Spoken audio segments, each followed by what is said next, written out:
You study, you graduate, you start at the bottom, and you work your way up. It is the reliable sequence that defines modern career progression. That very first entry-level role rarely pays well, but it serves a vital societal function. It provides a strict foothold into financial independence and the adult world. Right now, that specific foothold is disappearing from the economy. The gap between graduation and a sustainable career is rapidly widening. When the first step into adulthood is erased, the entire timeline of coming of age stalls. We do not have to wait for a sci-fi future to see this happen. The economic data shows an active empirical displacement right now. This chart shows employment for software developers aged 22 to 25. In late 2022, young people in these roles dropped by nearly 20%. At the exact same companies, developers aged 35 to 49 are actually rising, crossing right over the younger cohort's decline. The collapse extends to the pre-career level. Across the tech industry, the volume of available internships has plummeted by 30% since 2023. These numbers rule out a general economic slowdown. Companies are still hiring.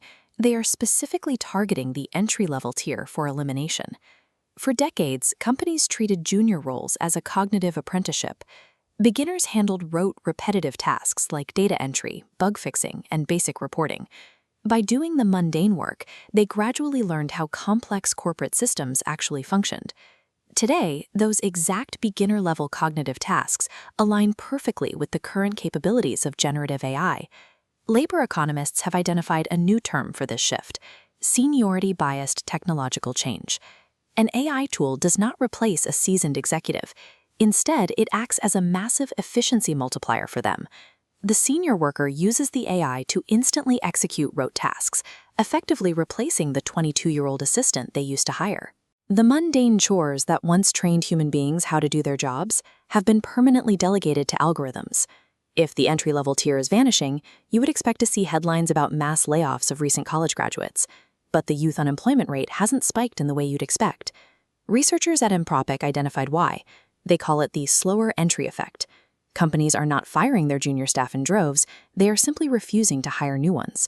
Job finding rates in exposed fields have dropped by 14%.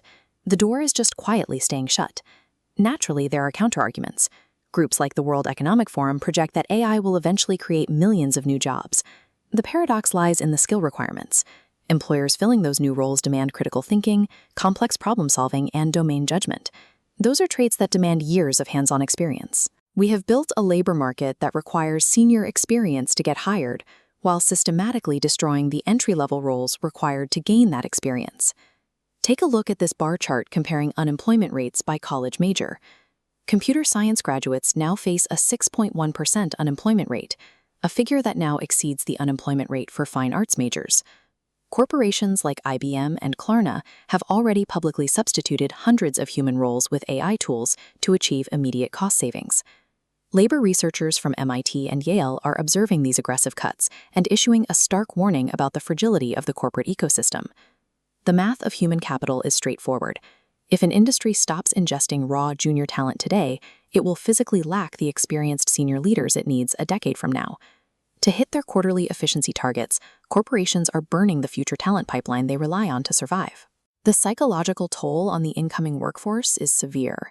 Surveys show 44% of Gen Z workers feel locked out of traditional career paths, pushing them to launch side hustles just to string together a living. The promise of starting at the bottom and working your way up is structurally broken. That leaves us with a profound question. What happens to a civilization that has no economic use for its beginners? For a century, modern society has tied human identity and self-worth to climbing a professional ladder. We demand that the next generation climb, but we have removed the bottom rungs. Today, we are automating entry-level tasks. In doing so, we are erasing the starting line, effectively blocking an entire generation from ever beginning the race.